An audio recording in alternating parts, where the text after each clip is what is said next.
அடிகளில் ஒதுங்கிய கிளிஞ்சல்கள் உனக்கென்ன தினம் தினம் சேகரித்தே குமுதமும் விகடனும் நீ படிப்பாய் என வாசகனாகிவிட்டே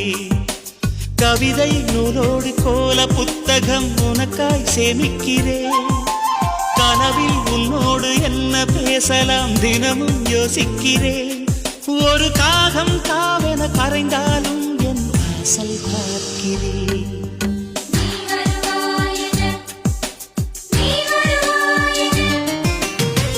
பார்த்து பார்த்து கண்கள் பூத்திருப்பேன் நீ வருவாயென பூத்து பூத்து புன்னகை சேர்த்து வைப்பேன் நீ வருவாய்